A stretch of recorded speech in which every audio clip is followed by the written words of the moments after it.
Queridos, o Senhor colocou uma palavra no meu coração e eu quero tentar compartilhar com os irmãos algumas coisas aqui. Não quero me atentar ao contexto da história e da vida de Jacó, mas para que os irmãos entendam aquele momento onde Jacó expressou com seus lábios, dizendo que o val de Jaboque ali seria Peniel, significando tendo visto Deus face a face. Sabemos que Jacó ele tinha saído da tua casa a pedido dos seus pais, porque ele estava debaixo de um juramento de morte, um juramento onde o irmão dele diz que se o encontrasse, ele lançaria ele na sepultura. Sabemos que a história de Jacó foi uma história muito integrante pelas formas que Jacó trabalhou na sua vida, com a forma com que Jacó se expressava na sua caminhada, mas nós vemos sempre o trabalhar de Deus na vida de Jacó de uma maneira especial, mesmo diante dos seus atos, mesmo diante dos seus equívocos, mesmo diante dos seus erros. Deus ele sempre se manifestava na vida de Jacó, de alguma forma abençoando, prosperando o caminho de Jacó, ao ponto de Jacó, depois de alguns anos, ter que retornar para a tua terra, porque a terra que ele estava não era a terra que Deus assim anseiava e desejava para que Jacó assim tivesse. Só que Jacó ele tinha um problema, e esse problema precisava ser solucionado. Era um problema de relacionamento entre ele e o teu irmão Esaú, a qual o encontro entre eles, da forma que Jacó vivia, ou da forma que Jacó conduzia a vida dele, não traria nada a não ser uma sentença de morte para a vida de Jacó, se a situação da vida de Jacó, o caráter de Jacó não tivesse sido mudado ou alterado para aquele grande encontro. Quando nós vemos que Jacó chega neste momento onde ele vai atravessar o val de Jaboque, sabendo que ele vai ter um encontro com a vida do irmão dele Esaú, sabemos que Jacó ele vai passar a sua família, vai passar as suas servas, ele vai passar os seus filhos e os bens a qual ele adquiriu, na qual Deus havia abençoado a vida de Jacó. Mas quando Jacó ele pisa no val de Jaboque, quando ele pisa naquele lugar, para que ele pudesse atravessar sobre aquele lugar, ele sentiu que havia alguém diferente naquele lugar, na qual não poderia ele prosseguir adiante, sem antes ter um acerto de conta com aquele que havia pisado sobre aquele val. E já deixa eu abrir um parênteses aqui nessa noite, eu não sei você, mas a partir do momento que eu pisei dentro desta congregação, eu já senti a presença de alguém diferente pela presença do Espírito Santo, na qual está manifestada aqui nessa noite. E quando a presença de Deus se manifestou no meio daquele val, no meio daquele lugar, Jacó ele diz: não posso atravessar, não posso continuar, eu preciso ter um encontro com este varão na qual pisou sobre a face dessa terra. E o Espírito do Senhor falava ao meu coração: tem pessoas que eu trouxe para essa congregação, porque ela não passará adiante, porque se ela prosseguir sem ter um encontro com o varão de Deus, o encontro dela será encontro de sepultura e de morte.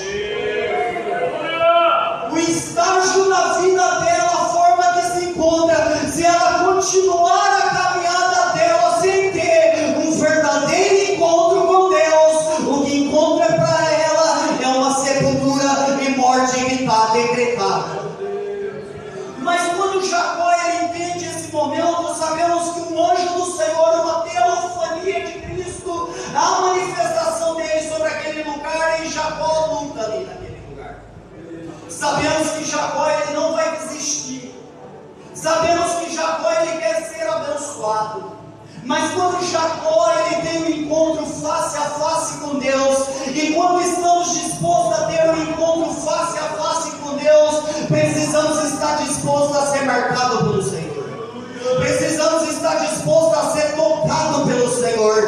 Temos que estar dispostos a viver uma marca onde as pessoas vão olhar e vai dizer: tem alguma coisa diferente, e você vai dizer: é porque eu fui tocado pelo varão de guerra que desceu sobre a minha vida.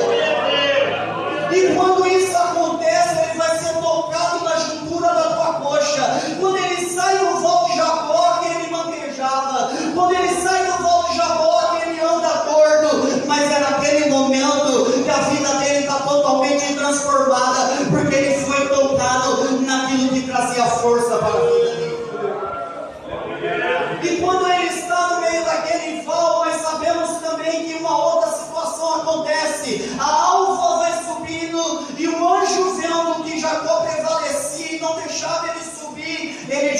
assim: diga qual é o teu nome, então eu vou te abençoar. Sabe por quê? Porque diante de um encontro face a face com Deus, precisamos reconhecer quem nós somos verdadeiramente.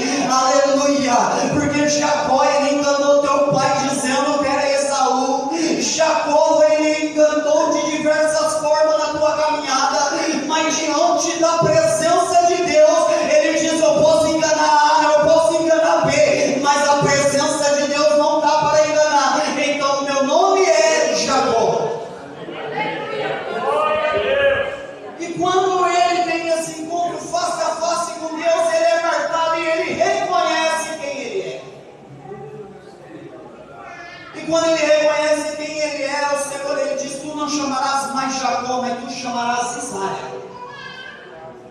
E naquele momento ele vai dizer: esse lugar não é outro a não ser Peniel. Tenho visto Deus face a face, e a minha alma foi salva. Aí é aqui que eu quero ministrar o que o Senhor foi falando ao meu coração. Os encontros de Deus face a face com a vida da humanidade. A Bíblia Sagrada nos diz em Apocalipse, capítulo de número 1, versículo de número 7, que ele virá sobre as nuvens e todo olho verá. Todos terão que ter um encontro face a face com Deus. Em um determinado ponto e tempo da história, não importa qual seja a forma que nós estejamos conduzindo a nossa vida, nós teremos um encontro face a face com Deus. Mas o Senhor, ele falava ao meu coração que tem momentos nas nossas vidas que ele tem desejado revelar a presença dele para que nós tenhamos um encontro face a face com ele. Mas tem situações na nossa vida que tem impossibilitado de Deus ele se manifestar, abrir os céus para que ele mostre a glória dele em favor da tua vida. Lembra Isaías? A Bíblia Sagrada diz em Isaías capítulo de número 6 que no ano que morreu o rei Uzias, Isaías viu o Senhor assentado em um alto e sublime trono, e a orla do Senhor enchia todo o templo, e serafins estavam ali sobre o Senhor, e cada um tinha 6 asas, com 2 cobriam o rosto, com 2 cobriam os pés, e com 2 voavam e clamavam uns para os outros a santidade de Deus. E quando eles clamavam a santidade de Deus, a glória de Deus encheu a terra. E sabe o que o Senhor falava ao meu coração? Um clamor e adoração, olhando a face, um para com os outros, ainda tem poder de encher essa terra da glória de Deus. Mas é um clamor, e o clamor não é você ficar parado, paralisado, como se nada tivesse acontecendo nessa noite, não. É a certeza que ele está aqui nessa noite para encher a terra da glória dele. E quando isso acontece, eu acho muito interessante. Eu acho isso muito interessante porque para Isaías ver o que ele viu, foi necessário morrer o rei Uzias. Foi necessário o trono que Isaías venerava do rei Uzias se esvaziar. E o Espírito do Senhor falava ao meu coração: eu tenho chamado tanta gente para manifestar da minha glória, mas tem tanta coisa sentando no trono que é teu por direito, que eles têm perdido a contemplação da minha glória. Mas eu sou o Deus que nessa noite eu falo com a minha igreja, com o meu povo, que neste tempo da vida eu vou esvaziar esse trono para que tu veja a minha glória sobre ele. Sabe o que o Senhor está dizendo? Ei, enquanto as coisas dessa terra eles vão tomar conta do trono, você não verá a glória de Deus. Enquanto a tua prostituição estiver assentada sobre esse trono, tu não verás a glória de Deus. Quando a tua mentira, o teu engano, o teu trapaça ficar assentado sobre o trono que é dele, você não verás a glória de Deus. Mas hoje, nessa noite, o Senhor falara comigo: hoje eu mato tudo aquilo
naquele momento, quando Isaías vê a glória de Deus manifestando na tua vida, o encontro face a face com a glória de Deus na vida dele, ele vai dizer assim: ai de mim. Porque tem muita gente que vê anjo, tem muita gente que vê coisas tão grandes, mas só que nunca se humilha na presença de Deus. Mas o encontro face a face com Deus só faz as pessoas reconhecer o quão miserável e pecador e dependente da graça de Deus que ela é. Naquele momento, Isaías, ele vai reconhecer, ele vai dizer: ai de mim. Porque se você ler Isaías capítulo 1, 2, 3, 4, 5, você vai ver quantos ais Isaías liberou para a nação. Mas quando ele vê a santidade de Deus, ele diz: ai de mim, que sou pecador. Ai de mim que vou perecendo, porque eu sou um homem de lábios impuros e habito no meio de um povo de impuros lábios. Os meus olhos viram o Senhor dos exércitos. E sabe o que é interessante? Que no momento que Isaías tinha certeza que ele morreria, a graça de Deus se manifesta sobre a vida de Isaías. A graça de Deus se move de maneira extraordinária, porque quando Isaías diz: eu vou morrer, eu vi a santidade de Deus, eu contemplei aquilo que só os anjos contemplavam. Isaías diz: vou morrer, não tem jeito mais para minha vida. Mas quando Deus manda, os teus anjos obedecem e manda ali pegar uma brasa viva do altar e ir em direção a Isaías. E quando chega em Isaías, ele vai ser marcado. Porque eu disse que o encontro face a face com Deus marca. Isaías vai ter uma brasa quente tirada do altar, vai tocar nos lábios de Isaías. E ali, quando toca nos lábios de Isaías, diz ali: eis que isto tocou em teus lábios e a tua iniquidade foi tirada. Sabe o que é iniquidade? Pecado consciente. Você sabe o que é e faz.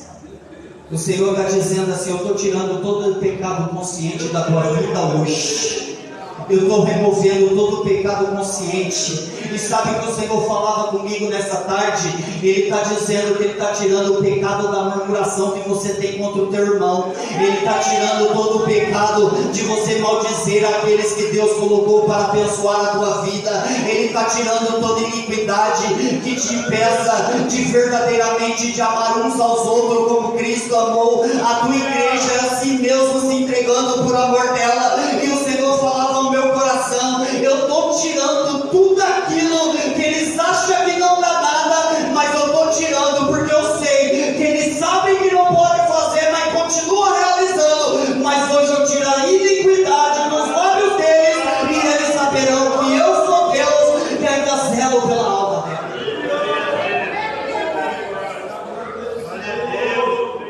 E ele diz assim: purificado o teu pecado.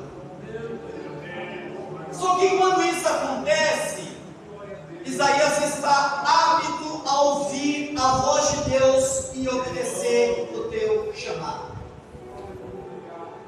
A Bíblia diz que Isaías ouve a voz do Senhor: a quem enviarei? Quem há de ir por nós?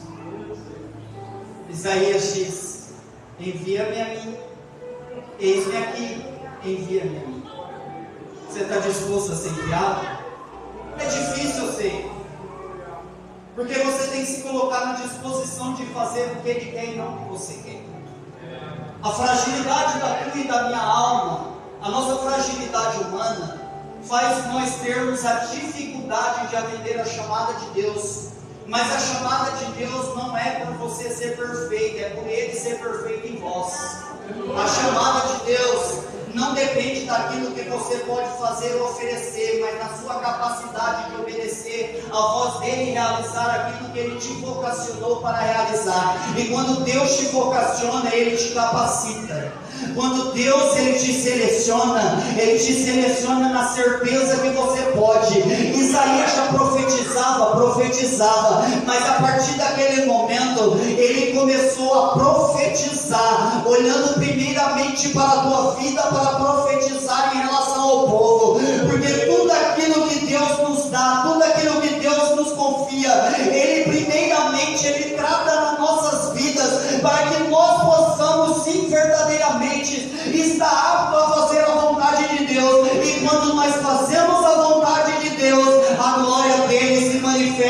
mais presente sobre a tua vida. Então eu quero aqui ser profeta de Deus pelo poder dessa palavra. A partir de hoje você não terá dificuldade de atender a voz de Deus, aceitar o chamado para a tua vida. Você pode se sentir incapaz, inferior.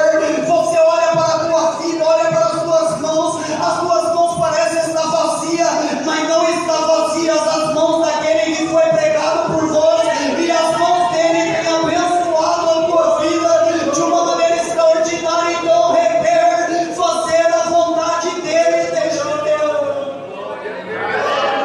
Isaías diz assim: eis-me aqui, envia-me.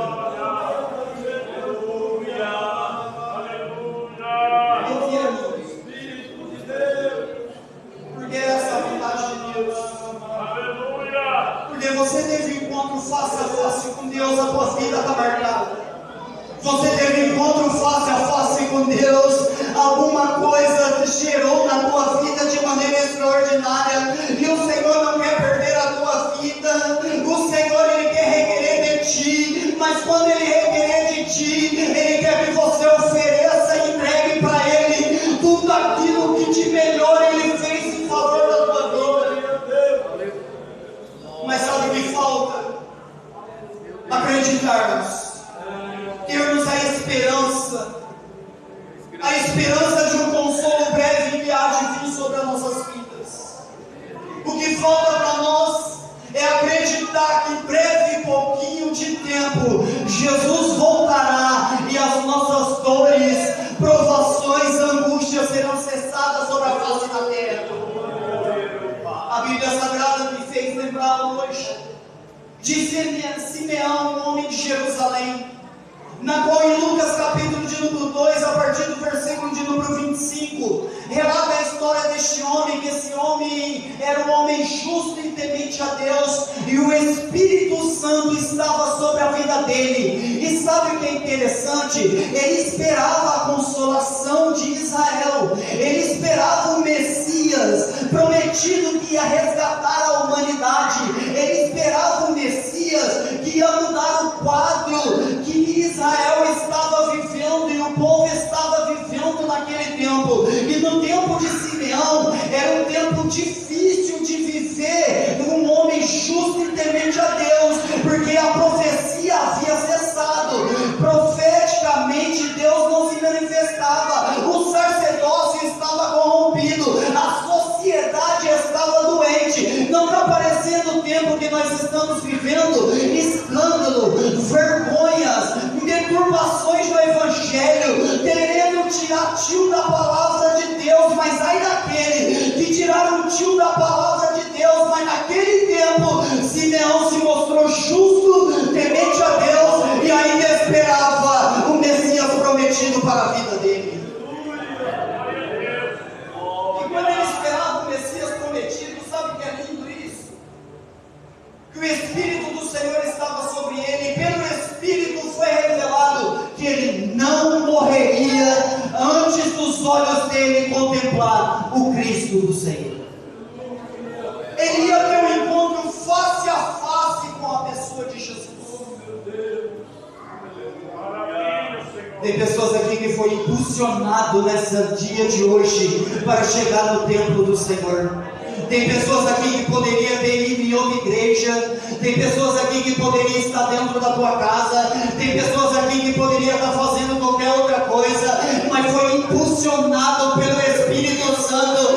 Sabe por quê, meu querido? Você foi impulsionado pelo Espírito Santo, porque assim como Simeão, ele foi impulsionado a ir para o templo, aonde ele se chega no templo, e os pais de Jesus vêm trazendo o menino para ele ser marcado e circuncidado conforme a lei. Sabe o que é isso? Ele foi impulsionado a ir para o templo, aleluia, para viver uma promessa de Deus na vida dele. Eita Deus, meu Deus, eu sinto a graça de Deus aqui falando isso.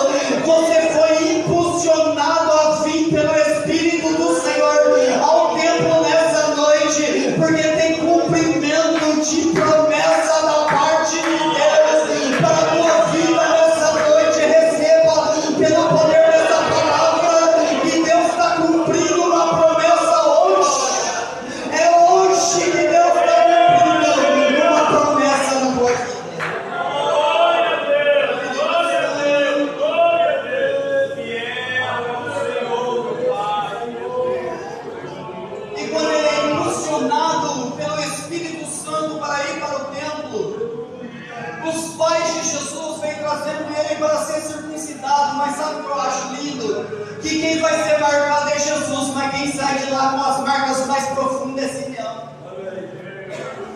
Oh, meu Deus do céu, Jesus está levando para ser marcado. A marca que Jesus vai receber é uma marca aparente, mas a marca que Jesus, aleluia, que Simeão vai receber é uma marca interna da vida dele, que não deixará os lábios dele cerrados, não, porque quando ele pega o menino Jesus no seu colo, ele já vai abrir a tua boca louvando a grandeza de Deus.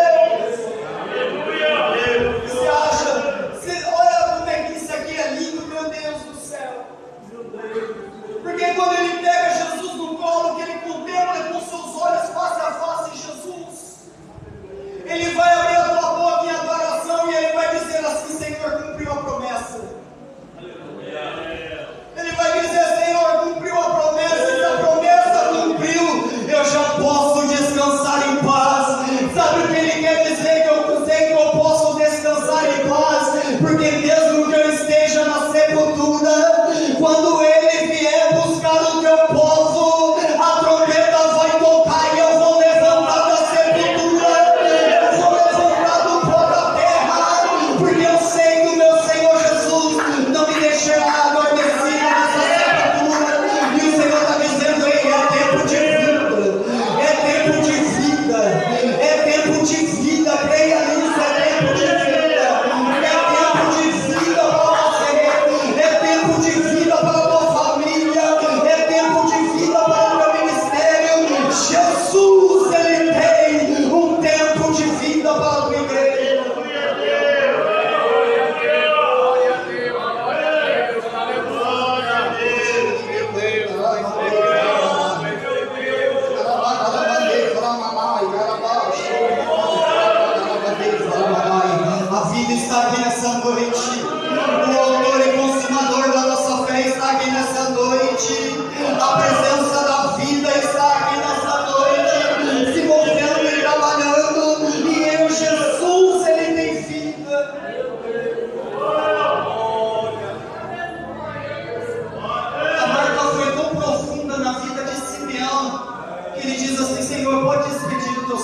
Para mim já foi o suficiente.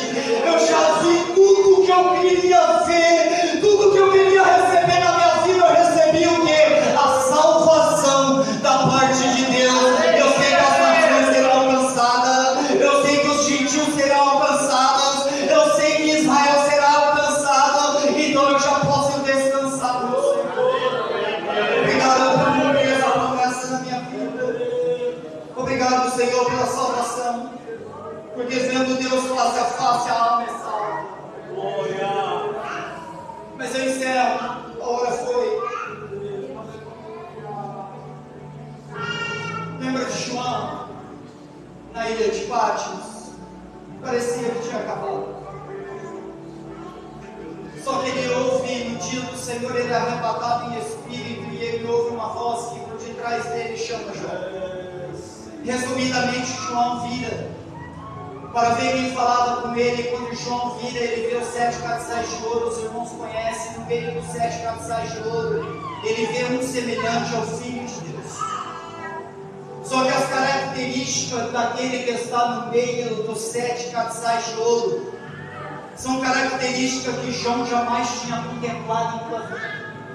São características de um Cristo glorificado, na qual ele jamais havia a imagem tão próxima ou semelhante daquilo que Deus representava poderosamente, porque era a própria natureza divina manifestada em Cristo ali daquela forma, a qual ele vira e vai ver aquele homem com vestes compridas até os pés, cingido no peito com um cinto de ouro, a cabeça e os cabelos eram brancos, os seus olhos como chamas de fogo, os seus pés como latão reluzente, como se tivesse sido refinado numa fornalha, nas suas vozes uma voz como de muitas águas, da sua boca saía ali uma espada afiada de 2 gumes, na sua destra havia 7 estrelas. E sabe o que é mais lindo? Que ele vai continuar falando que o rosto dele brilhava quando o sol, na sua força maior,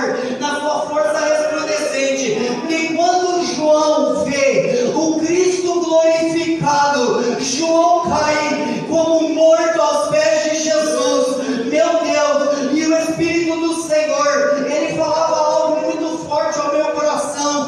eu preciso rapidamente compartilhar isso aqui com os irmãos. Por que João vai cair aos pés de Jesus como morto? Sim, ele caiu porque ele viu a perfeição da divindade diante dos seus olhos. Ele tinha visto o Cordeiro que não tinha parecer e nem formosura, mas aqui não, ele vê a essência da divindade, aleluia. Ele vê a plenitude da divindade em Jesus. E sabe o que é lindo nisso? Porque cada parte que João vai citando, na qual ele viu a pessoa de Jesus, tem um significado muito profundo para nossas vidas. Porque as vestes de Jesus simboliza ali a realeza sacerdotal de Jesus. Não tem domínio ninguém sobre a realeza sacerdotal, aonde ele é o sumo perfeito e mais ordenado rei dos reis e sacerdotes do Senhor. Os seus cabelos e o seu rosto era branco, e os seus olhos como chama de fogo, simboliza a tua eternidade, meu Deus, simboliza a tua sabedoria, simboliza a tua onisciência, meu Deus. E quando ele diz ali que os pés eram como ladrão reluzente, ele estava dizendo: a imutabilidade reina sobre a vida de Jesus. O mesmo que era ontem, é hoje, é eternamente na tua vida. E sabe o que é mais lindo? Ele era a onipotência de um Deus todo-poderoso sobre a vida dele. Vamos lá. E a voz como uma voz de muitas águas representa a autoridade do comando.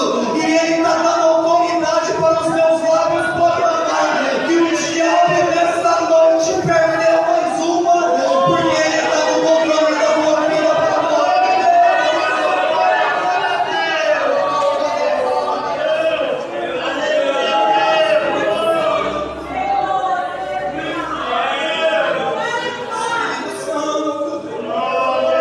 As 7 estrelas significam 7 anjos, os anjos da igreja, aqueles que receberam a autoridade de exercer o ministério com Cristo Jesus nosso Senhor.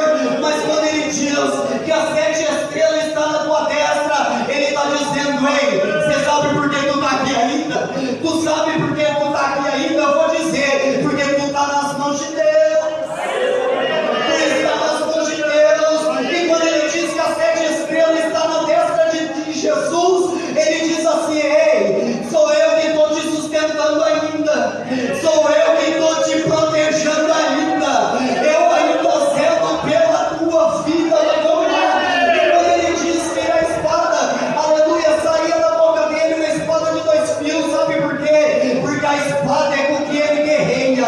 E qual é a espada de Jesus? A tua palavra, porque ela é mais penetrante do que uma espada de 2 gumes.